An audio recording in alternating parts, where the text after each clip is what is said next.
Good evening, everyone, and welcome to Camppatton Family Compound.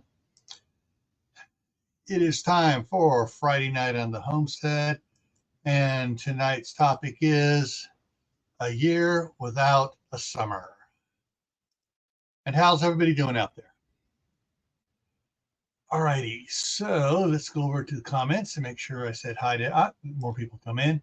All right, so first one in was Shady Hill Homestead.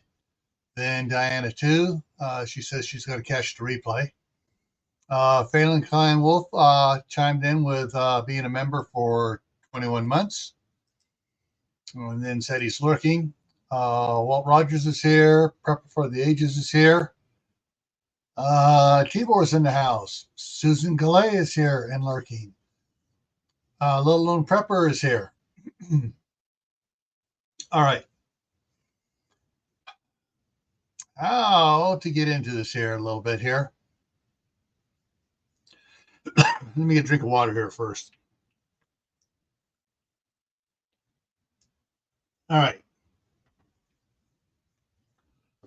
This topic was something that I didn't realize the importance of back when I was a little kid when my grandmother was talking about it. She talked about stories that she was told by her parents and grandparents about the year without a summer. The just lost it, 1816, 1815.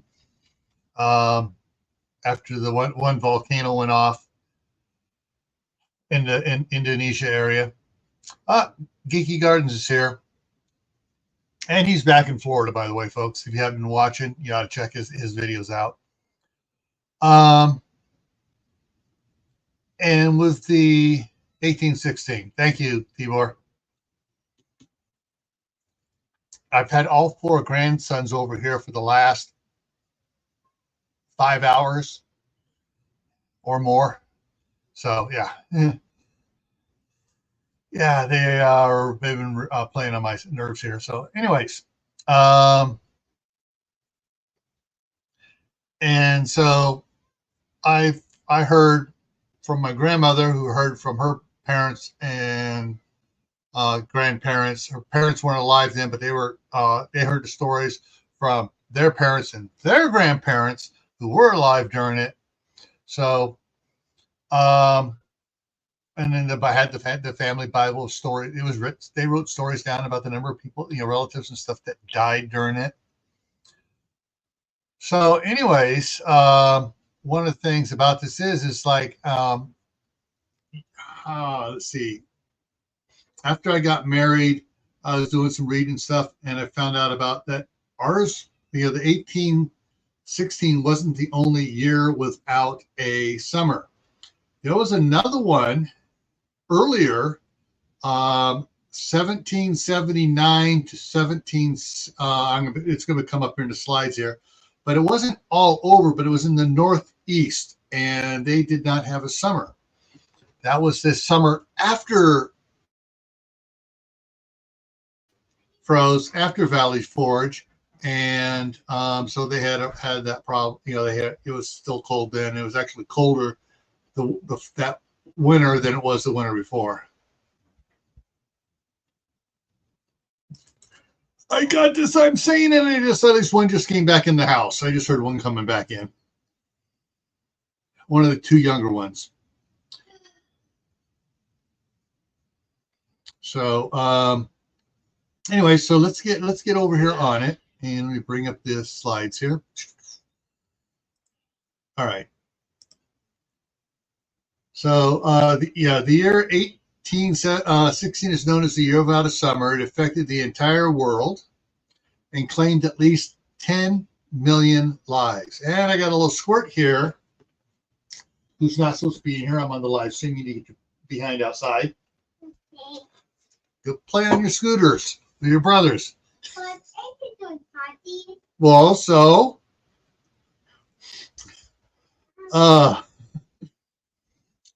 and you figure 10 million people in 1 year. Yeah, and he doesn't know how to close his bathroom door. So yeah, it was really intense, and the weather pattern changed for a while. All right, so yeah, the summer of 1779 to the spring of 1880 was colder than the previous year at Valley Forge, where Washington and his troops suffered so much. The only reason why they didn't suffer quite so much, the winter of 79-80 there, was because things didn't warm up that much, and they knew it was going to be a bad winter, so they're a little bit better prepared for it. And so it didn't make it into the history books quite as the devastation that was at Valley Forge. Now, there's an event called the Little Ice Age, also known as the Big Chill. The Little Ice Age was a regional period, basic regional cooling area, but basically it was the northern hemisphere, and covered the Americas, at least the East Coast, because we don't know how far they didn't find out how far west it went, and it was covering all of Europe. And we have since found out that it was also affecting all of China, Japan, and so it was northern hemisphere mainly. But it started about 1300 and went to 1850. Now, prior to this kicking off, England was producing better wines than France, and France had an embargo against England importing wines to France. So it tells you temperatures then were warmer than they are now, because England does not produce better wine. It's still cooler than it was prior to 1300.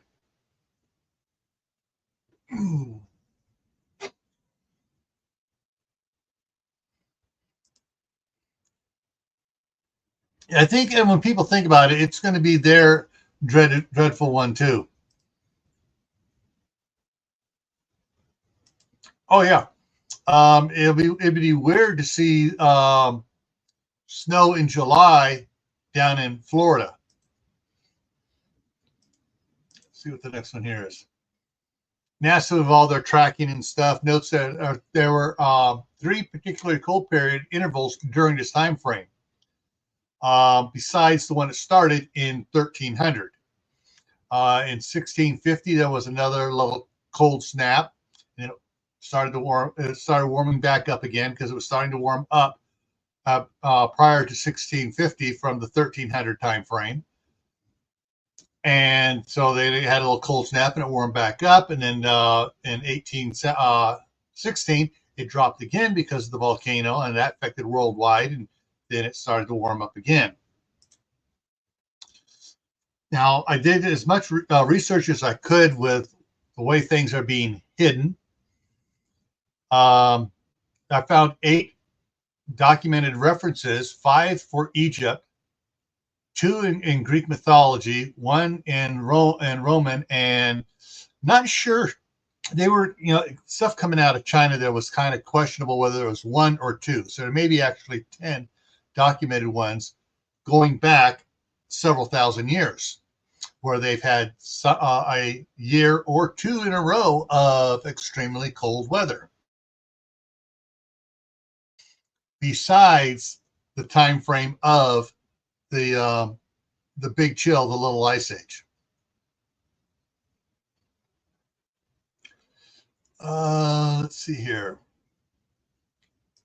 Where am I going? Okay, so getting into it for us here in modern times, and this is important because I say modern times, and what designates modern times is a lot of modern conveniences.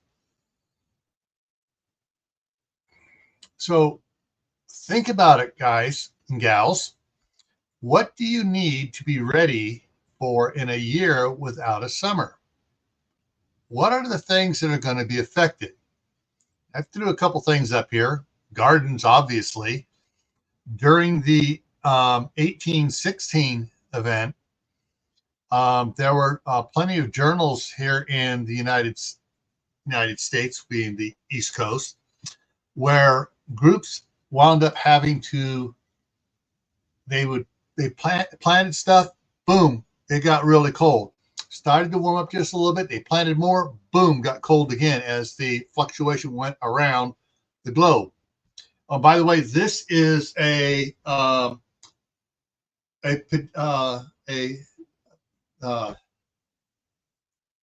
just losing the word, depiction of what was, they use this for modern stuff to show the temperatures every quarter or whatever. This is what it's supposed to be like during that time frame. The dark blue is extreme cold, and the light blue stuff and stuff is cold, and the white's cold, and don't see any. And the yellow here is sporadic, going in and out, but there's no really red areas. They got red out there lining countries and drawings around, but there's no records to show anything warming up. Shawnee's in the house now. All right, so there were records of people not only here in the Americas, but over in England, over in France, in Germany, planting crops only to have them freeze, and when they come up and they're just a little high, and having to replant again and replant again because stuff kept dying. And so basically they used a lot of seed trying to get crops going again. And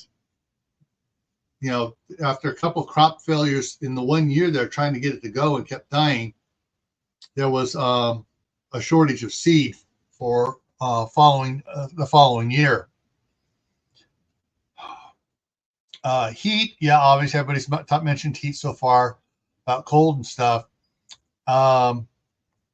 Keeping homes warm, because usually people figured, they knew, all right, we're going to need so much wood to get through the winter, and they have a little extra usually.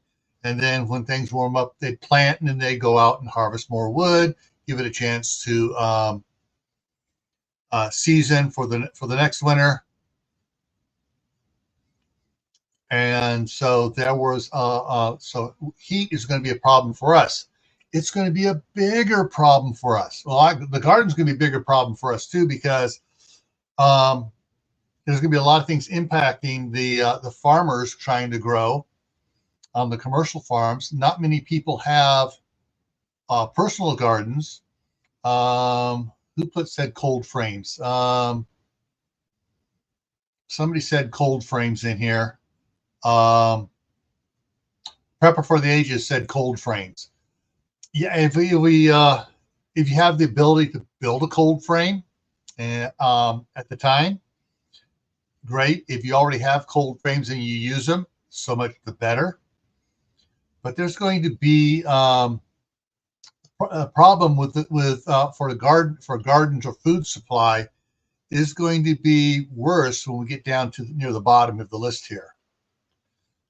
Trying to get the wood stored up, or keep cutting wood while you're needing to use it, having to go out in the cold to cut wood.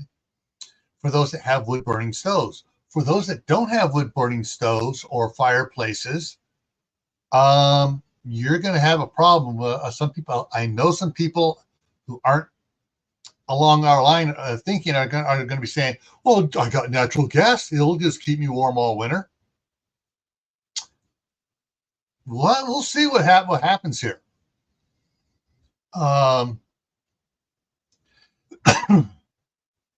Now,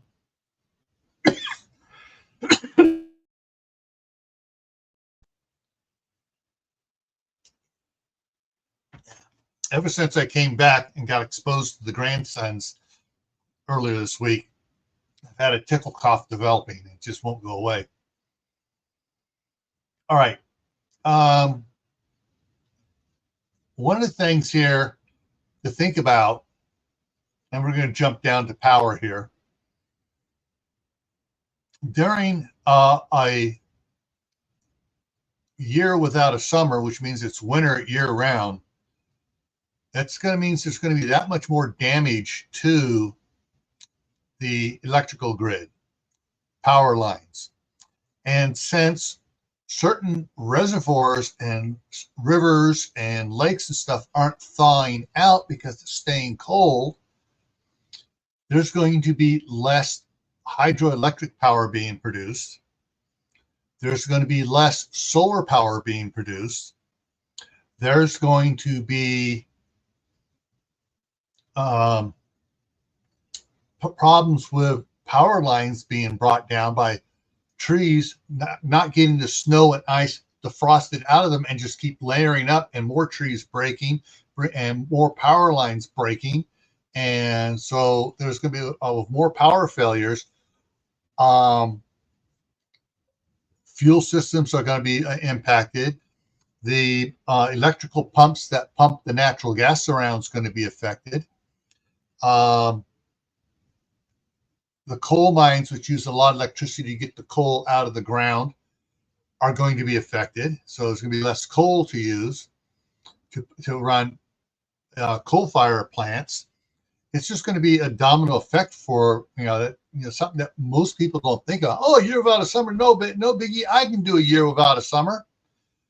Until you realize what it means, everything else going down. Yeah. Oh, and Mark's here and Howie's here. And yeah, and Tibor's right. There's going to be a mad rush for auxiliary heating sources. And there's going to be a mad rush for auxiliary fuel sources to try to, propane and such to keep things going.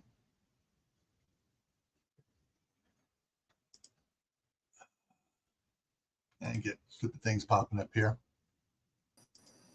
Hey, Mark. Hey. So with the power, power outages in certain areas are going to affect refineries, going to affect production of oil. Heck, you won't even be able to get gas. The gas stations won't have power. Yeah, exactly. And so without the fuel, the diesel and gas fuel, areas that do warm up enough, like to a cool springtime, not a summer, a cool springtime during July and August, they're not going to be able to plant even the cold weather crops because they're not going to have fuel for the tractors. No fuel for the tractor. You got no fuel for the for the tractors to harvest. No fuel for the trucks to get it to market or to the factories. No electricity at the factories. No nothing. Well, we all have electricity, maybe. Yeah. And no fuel, a lot of stuff. It just. Yeah. And the cities are much different now than the cities were back then in the early 1800s. There's going to be a lot more deaths than the 10 million that were in 1816. So, and that's just, I'm just counting here in the U.S. I'm not talking about other parts of the world. Because we're going through a year without. Wasn't there a summer without a sun was it the 20s or 30s because of Mount Tambora? That was 1816. That was it. Okay. And so there is, there's going to be, if it's affecting us this bad here, it's going to be affecting Europe. It's going to be affecting Asia. And most likely it's also going to be affecting Australia, South America, Africa. So, it's going to be, it just by common sense, you can figure out it's probably going to be into the hundreds of millions of deaths from it. It all depends. I mean, it truly all depends. Like if a volcano in the South Pacific erupts, which one did 8 months ago. Nobody talked about it. It went up beyond the 70,000 foot range where they measure.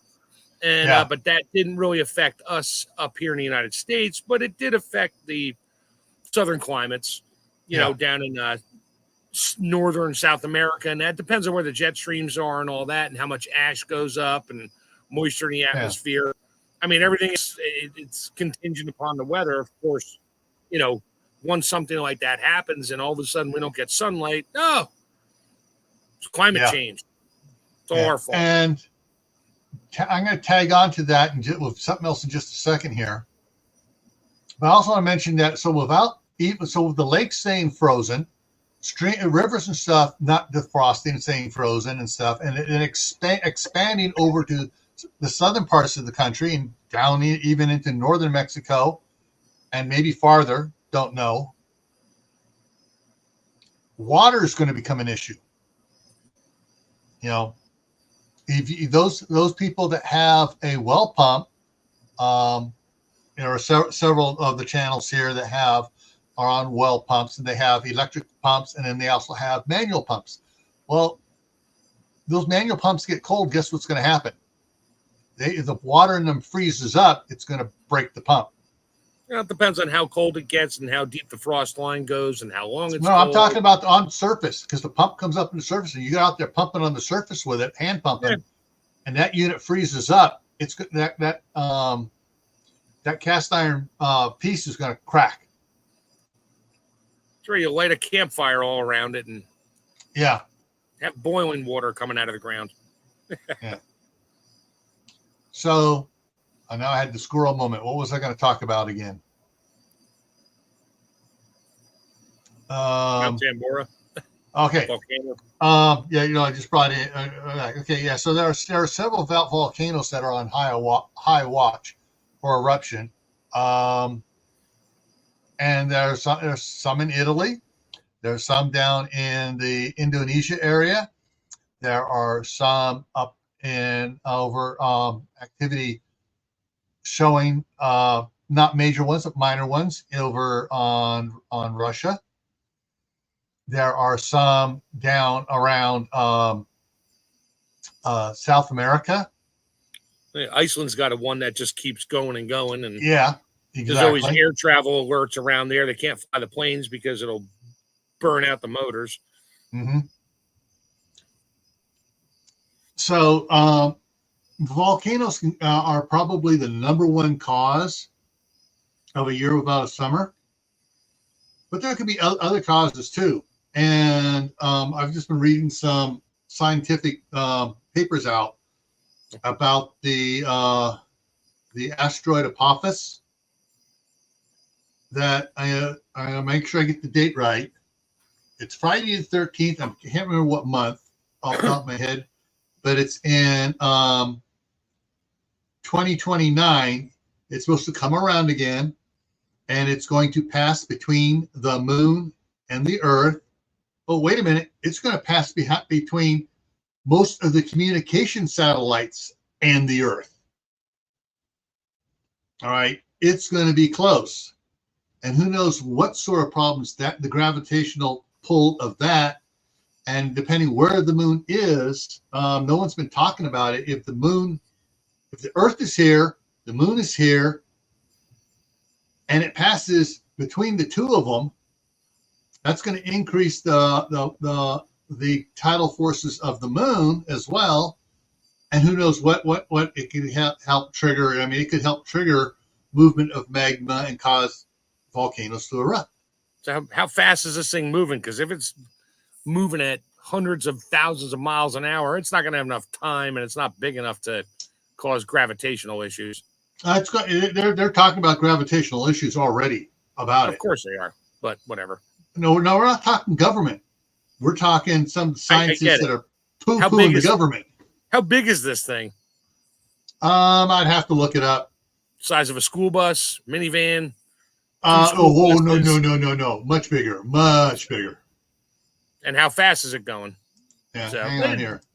They can't come up with a model that shows all the gravitational forces of more than one planetoid at once. The computers have a heart attack and they can't do it. Yeah. Um,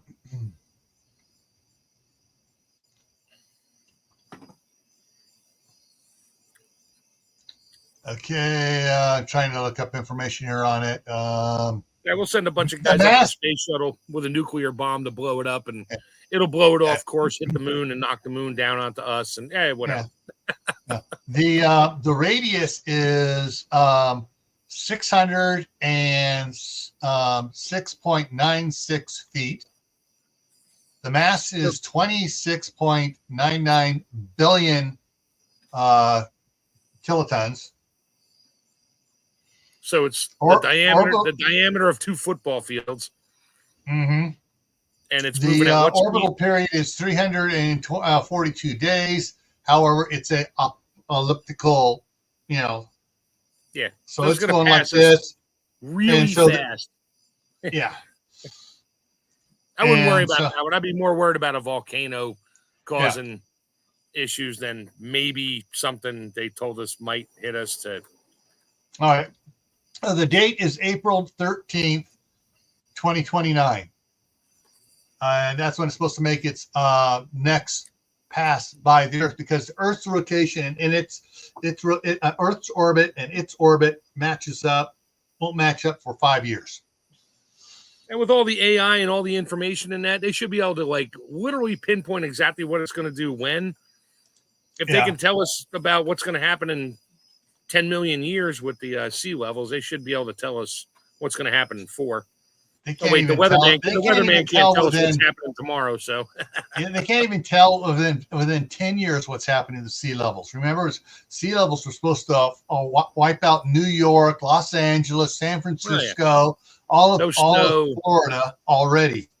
Yeah, and all the elites bought their properties on the beachfront. Yeah, we know. Now, when it goes by this in 2029. They're not sure exactly because of the poles and stuff. It's shifting a little bit like this, and so they're like, because every time it goes by some other gravitational planet, Venus, Mars, whatever it is, it shifts a little bit, and they're trying to. And sometimes it doesn't shift as much as they think it's going to. Other times it shifts a little bit more. But there's this sweet spot of disaster that's 600 feet wide, and if it hits within that, they say that the next time it comes around, it's supposed to impact the Earth then. Okay. Yeah, but anyway, too many ifs on that one. Yeah, there is. There's too many ifs, and they probably won't have a better idea until they see until it goes around several more times, and they see, and we get into 2028, and they're going, oh. Okay, it's going to miss the sweet spot, or oh, dang, it looks like it's going to be dead center on the sweet spot, but we don't know. Or it'll smack. Anyway, so that's one thing that could trigger something else that could trigger the year without a summer. Now, then there are a whole bunch of other heavenly bodies near Earth objects that could come and impact somewhere and throw up a bunch of dust and dirt in the air, and we could have a year or two without a summer. So there are different possibilities of what can trigger it. We don't when we don't know. Could it happen in my lifetime? Maybe. Could it not even happen in my grandson's lifetime? Possibly. Probably. So there's things that are in flux on this. All this is it's happened before. It's happened a bunch before. We don't know when it's going to happen again. But if it does, and are you ready for it? Now, just because we don't get a year without a summer doesn't mean we don't need to be prepared for it, because some of the preparations we're prepared for a year without a summer might help us out with the fact that we're only going to wind up having a 2 or 3 month growing season. So instead of being able to plant in some areas in May or end of April, May, you're not going to be able to plant till the end of June, 1st of July. and you're going to have to harvest by the end of September. You know, you're not going to be able to go until October. It's going to be harvesting in September. And so even things like that are going to impact us all around with all sorts of problems. If you're off grid, you got to have firewood. So you have extra firewood set aside. If you're in areas that are normally warm and you're able to do the growing and stuff, all of a sudden now it's not. Florida, like Jack is, and it's cooling down, it means his grow season is actually going to be longer because he does a lot of growing in the wintertime. And so does Glenn, How to Garden. They grow in the wintertime because they don't have that killer heat going on in the wintertime. No so oranges. Some areas, oranges, unfortunately, oranges will suffer. Let's see.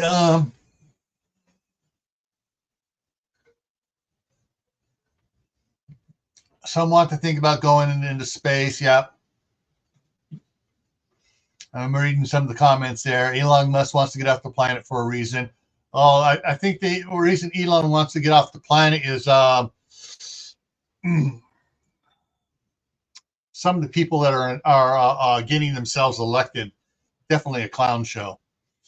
He doesn't want to be around for a clown show.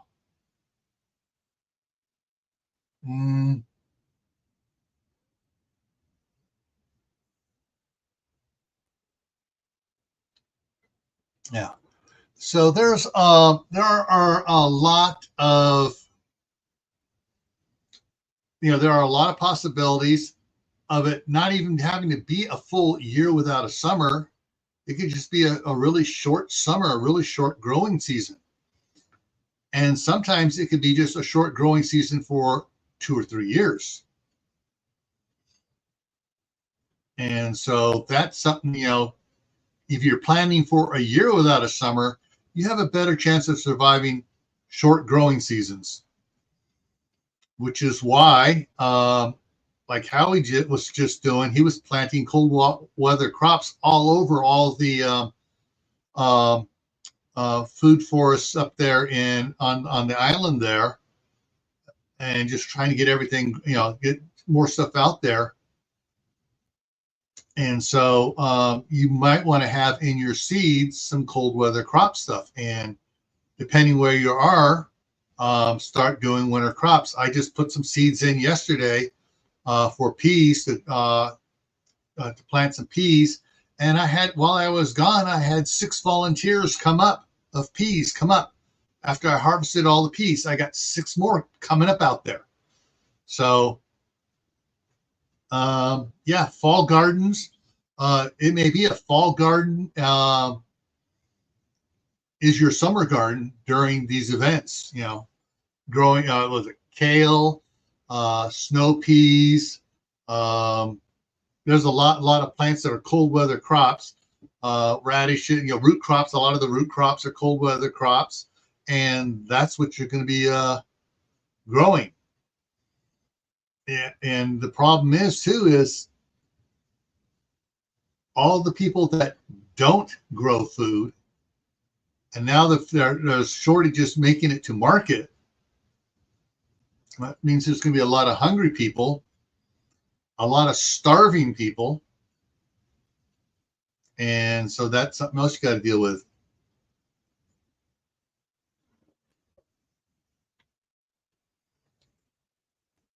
Hey, Tibor, more than Yellowstone, I'm more worried about the Long Valley caldera.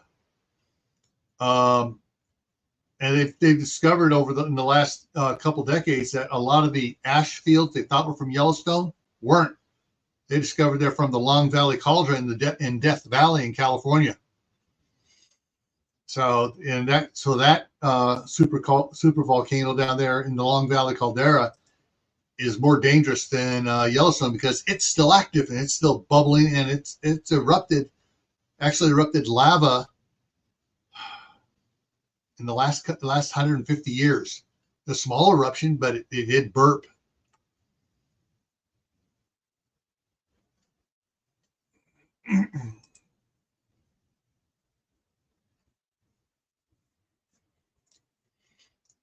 Yeah. Well, Kaylin, you're gonna have some. You're gonna let them grow and see what you have.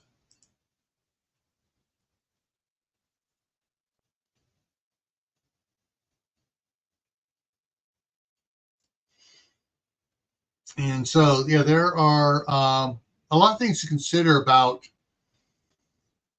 thinking about a year without summer.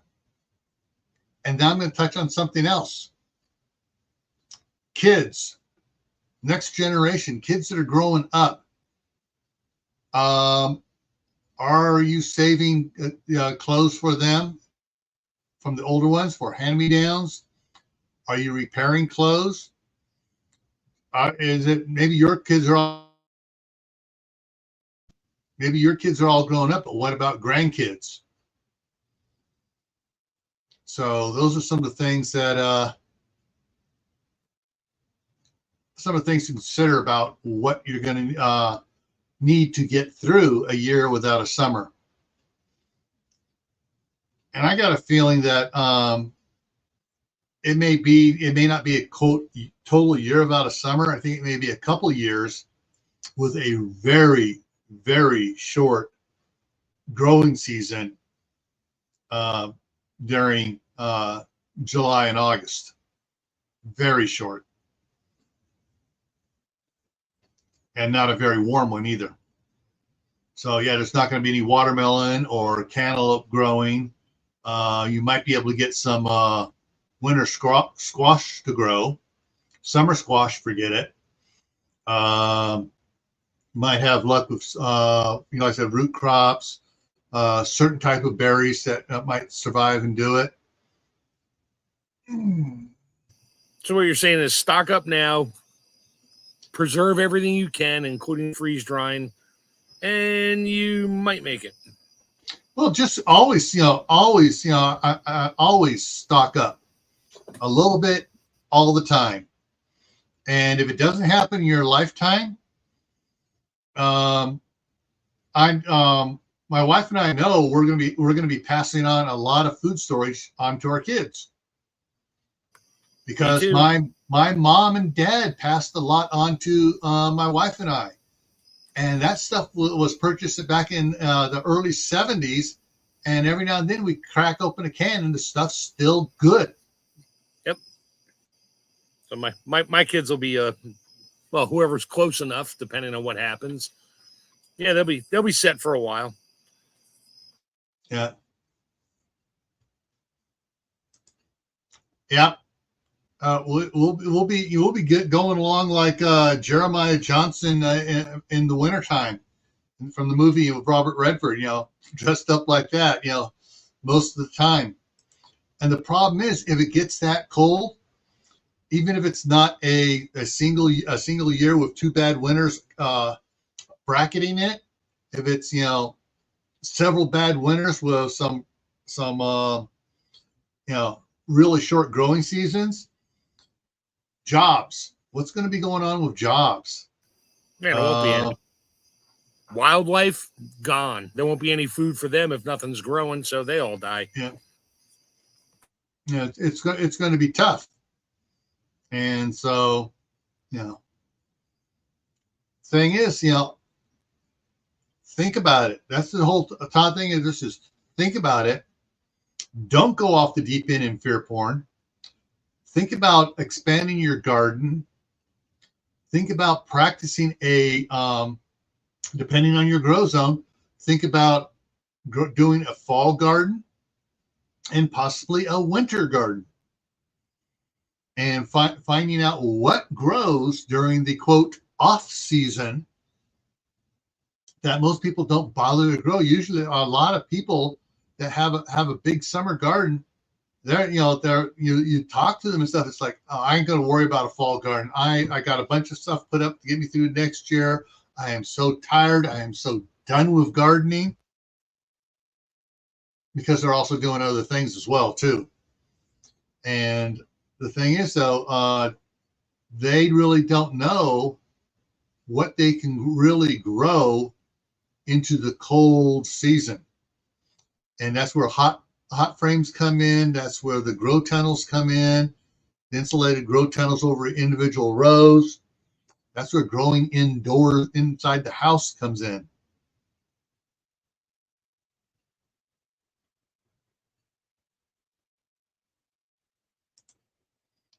Four of the tomato can styles left. Brought home peas and pears. Yep. Practice model igloo boat building. Okay, so this is what I'm gonna have to build. Yeah. Find a cave. Just ask Howie. Yeah, have a cave where it maintains 62 degrees year round. But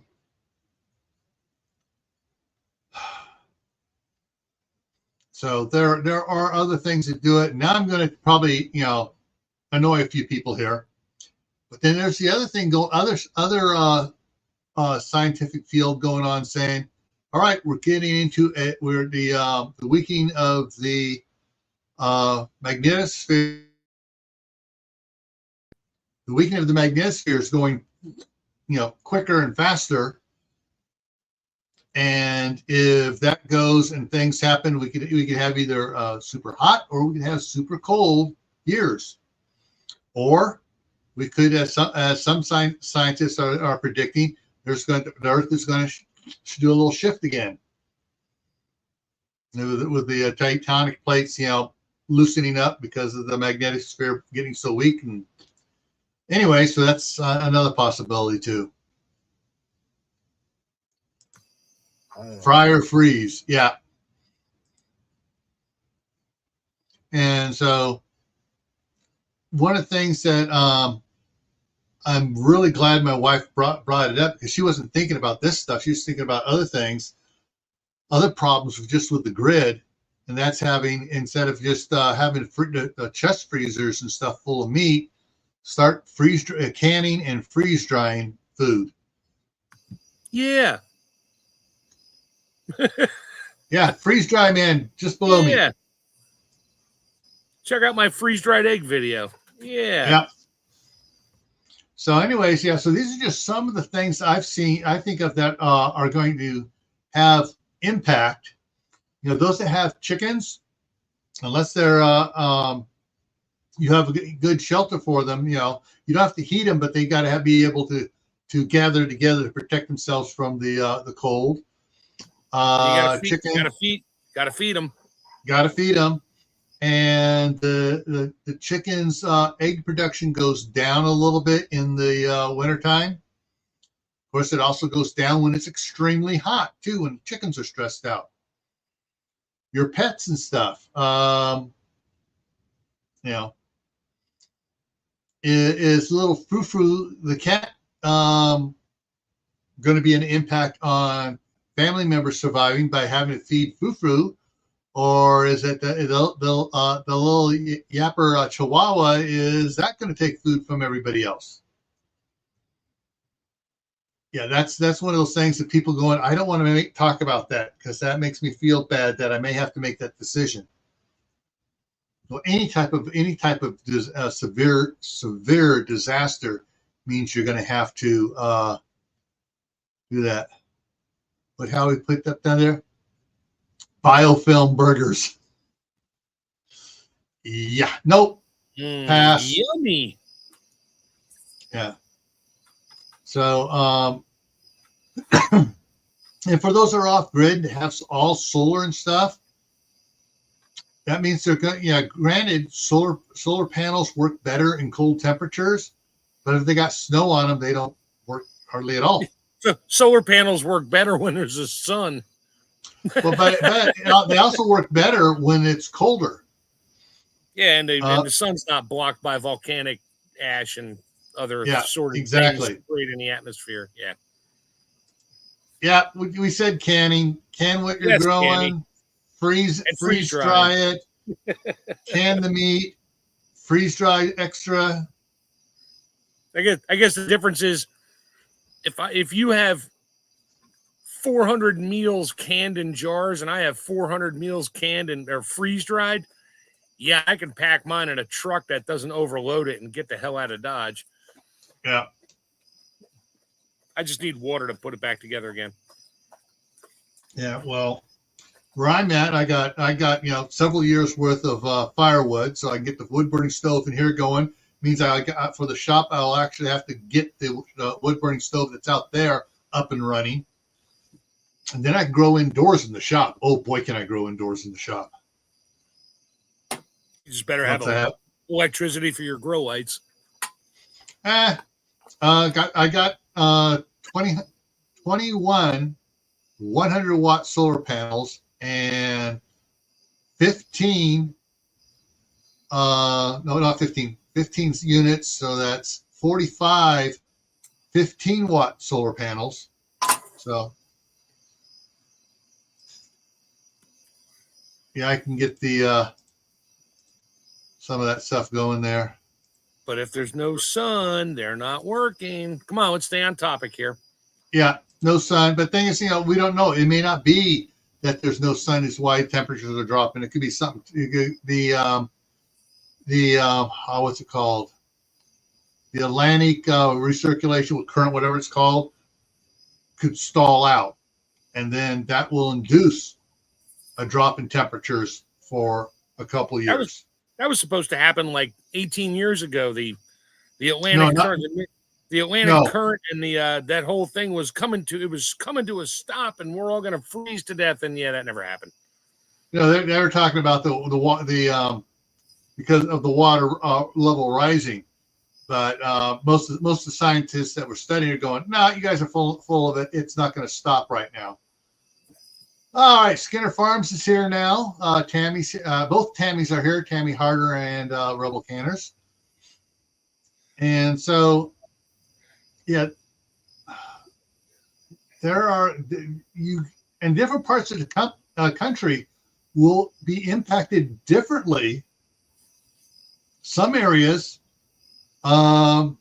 maybe have full power and fuel and everything else, and they don't have to worry about the hydroelectric dam there, like in the Hoover Dam and the Glen Canyon Dam there on the Colorado River may not be impacted by the cold, and they're able to produce electricity and keep things going for certain areas of the country.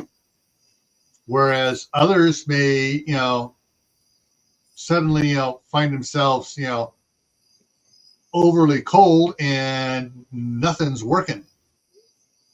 And then, of course, the power grid, if transmission lines get ice built up on them and they can't get it off in time and it breaks the lines, and that puts whole sections out of commission. Of course, it also backfeed into areas that have power, and they may lose some substations. So,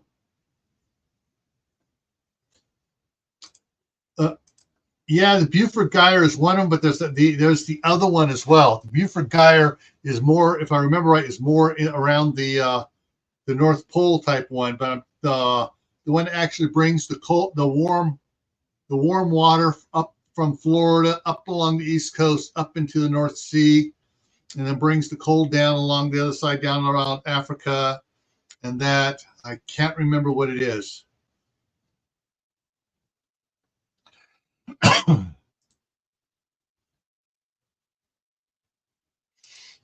Yeah. Oh, and that's the other thing too. With no written word, there's where is it here? Oh, it's in the other room. No looking stuff up on the internet, which is going to drive a whole generation and a half nuts. You better have learned some skills. Mm-hmm. You better have some books. Wait, that requires the skill of reading. Yeah. Well, there are a lot of the ones that are on their tablets and phones. They read, because they got to be able to read and to type in the web addresses and the URLs and everything, the search things on it. There we go. The NAO rather, the North Atlantic Oscillation Circuit. Yeah. So, yeah, there are a lot of possibilities. So, like I say, once again, think about where you're at, and can you do a year without a summer? If you're set up to do a year without a summer, you're probably going to be able to do a couple of summers that are only a couple months long and colder than normal, more like a couple falls instead of, and you have a 9-month long winter and a really short summer. So you learn how to do a high tunnel, greenhouse, indoor planting, something, cold weather crops. How to do make your own little wood stoves out of 55-gallon metal barrels to keep your high tunnel warmer. Now the problem I want you made things up with the high tunnel. This last winter, Larry Ackerman has, I can't remember, was it Cherry? Kaylin, what's Larry's YouTube channel? Cherry Tree Farm or something like that. He had several high tunnels with cherry trees growing in there, and the snow this last winter came down so much he wasn't able to get out there and knock it off, and it collapsed. They both tunnels collapsed. So fortunately, the damage to the trees was not totally destructive to them. There's some branches broke off, but the trees as a whole all survived, and he's building up new tunnels for them now. How big are those cherry trees, and how tall were those tunnels? Those are decent sized tunnels. He had it. Shoot here. Hang on, let me change this around. Take a look here at this here. See if I can bring it up over here quick. And what kind of climate is he in? Is he in the climate that he needs to keep him in the tunnel during the wintertime or summertime? Well, he gets snow every year. But most cherry trees can handle, they lose their leaves and they grow back, but they must be small then. Okay, let me look it up this way here. Larry Ackerman, there we go. And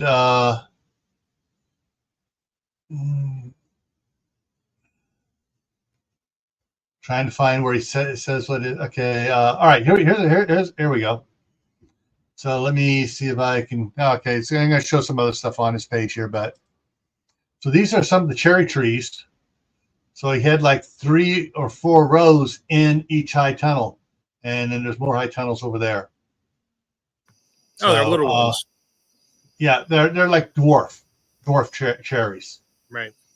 So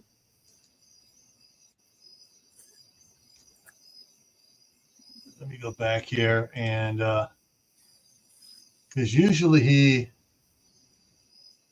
of course right now nothing's popping up. He usually posts on how to garden and on Wide Family Farm and a couple others as well when he posts something up. And dang, now I'm getting all the Kicking Mustang ones, and the fake book AI has finally stopped blocking this one as violent and graphic. Yeah, there were about 3 of them I saw that were blocked, and I've seen 6 that are unblocked. So someone finally got through it. Hey, prepper for the ages. Yeah, you can use a PVC setup to hang plastic over fruit trees. You better make it tall and narrow like a pyramid to keep the so the snow doesn't collect on it and collapse it. You need the snow to hit it and slide right down in the bottom, and even at the base, you could get a partial collapse at the base. You just have to clear it. Yeah. Oh, well, not showing up there. Anyways, but Larry's it's like Cherry Tree something or other farms, Homestead. Yeah, he's this last winter, just came close to losing all his trees and stuff when it collapsed on it. Fortunately, he was able to get out there and get snow off before more snow came down and squashed them all.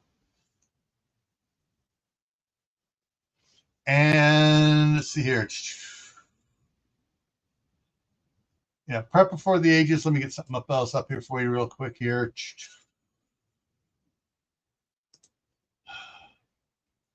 I think where it's going to be at here so I can do it right here. So I got stuff in multiple, trying to look for the information here on it.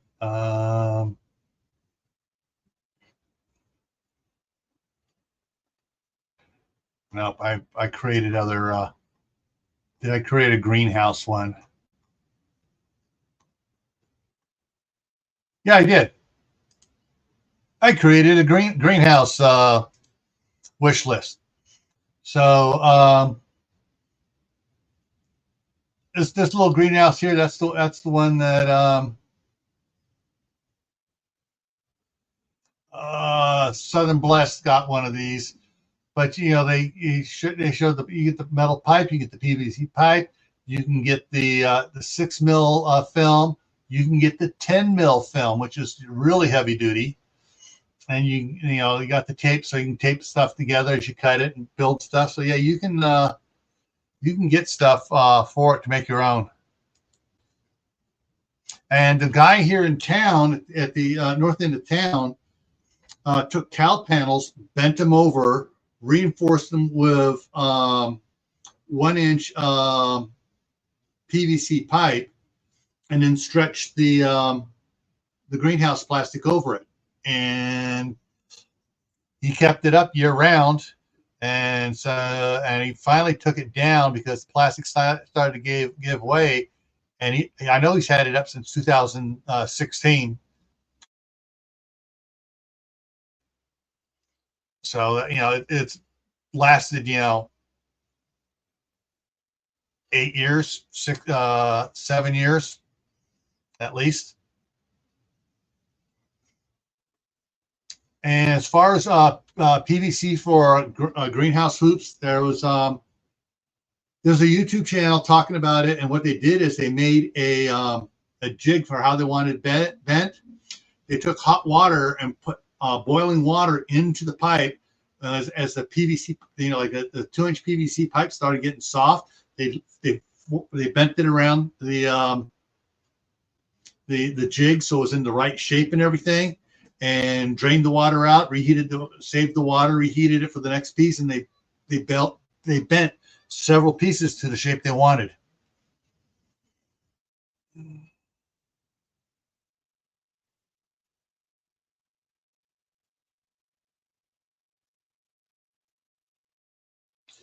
Yeah. Okay. I'm going to throw this back up real quick on that. So this little one here, this little greenhouse here is a 15-foot long, 7-foot wide, 7-foot tall walk-in. When I added it here after I watched Southern Blessed doing it, it was $170. It's now $120. It's on it dropped 20%. Yeah, those won't handle any snow load. No, they won't. But or wind load. Actually, it held up to the wind there. They were getting pretty good. But you start with something like that and you beef it up. But something like that can get you a little bit earlier start for your planting as well.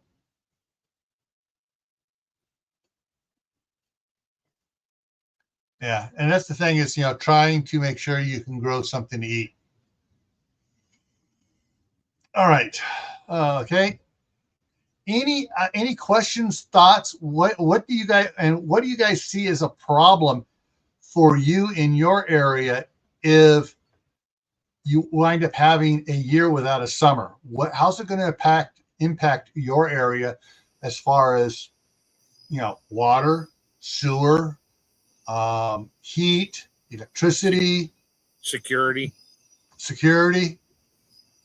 Lots of people that had no idea what might be coming and never prepared, looking for help. We'll go with that. Yeah. Looking for stuff to scrounge. All right. While we're doing that, coming up here tomorrow on Gray Man Prepping for Survival Saturday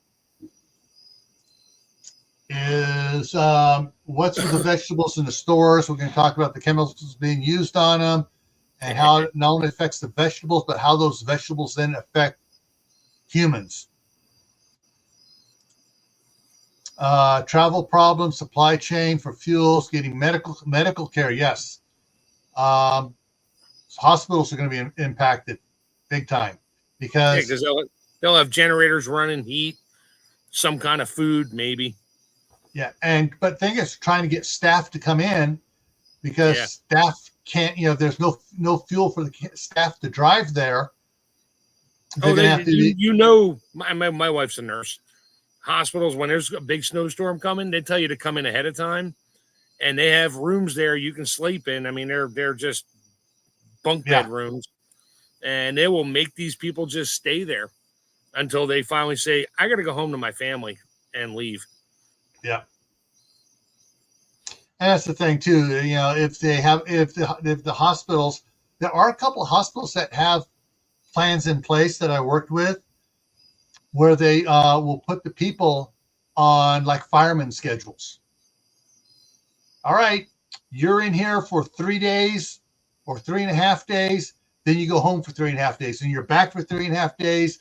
And these other people are just the opposite. That way they're only driving each way once or twice. They're not driving every day home and back. They come in, they're there, they go home, spend time with the family, come back in and work a little bit better that way. And some of the hospitals around here, if you call them ahead of time, they have volunteers in that with 4-wheel drive trucks that'll come out and fetch you and bring you into work and then take you back home later, like a 4-wheel drive snow taxi. Yeah. Yeah. Yeah. But the thing is too, for the hospitals and stuff with their generators and stuff, depending on how smart the administration of the hospital is in planning and being willing to spend money for non-essential provisions, as far as getting fuel tanks to run the diesel generators or getting big propane tanks so they don't have to worry about the diesel going bad or gelling up in the wintertime to run propane powered generators. Do they have enough fuel for an extended runtime? And if not, are they planning, do they really expect the propane truck or the diesel truck to come out there and fill them up? Yeah. All right. So tomorrow is what's with the vegetables and the food in the grocery stores. Monday back here on Camppatton Family Compound for the Monday Night Fireside Chat with Tammy and Mark is going to be elderberries and their health benefits and how you can use them, save them, process them. Tactical Tuesday on Gray Man Prepping is what is your worst scenario fear? And a couple said that, a really bad winter is one of their worst fears. And yeah, it doesn't have to be an end of the world scenario. It could be a really bad storm or a really hot summer, loss of power for a while. That could be your fear because that's what you get a lot of. Thursday is the Midnight Ride. Next Friday here is we're going to be talking about food processing skills and all the different ways you can process the food you are able to grow during that winter the summer without a winter. No, the year without a summer. And how you can save food and stuff like that. Sewer and severe cold, frozen water lines could be a problem. Yes. Okay, was it Oh, geez, I'm trying to remember the channel. She hasn't been on for a while. But the sewer line coming out of her house was shallow for the first 6 feet or so, and then it dived down, and she had to mound up a lot of straw and stuff and composting material over where the over the sewer line was buried to keep it from freezing and backing up into her house.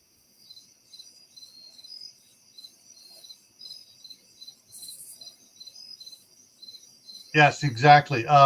Carrots can be left in the ground if it's not extremely cold. So, all right, everyone. Thank you for your input on the side chat. Mark, thanks for coming up here. Yeah, something to think about, folks. Just think about it. Don't go panicking on it. But since this is we'll be dealing with food, I figured it'd be a better one to do it here on the Homestead Gardening channel rather than over on Gray Man Prepping.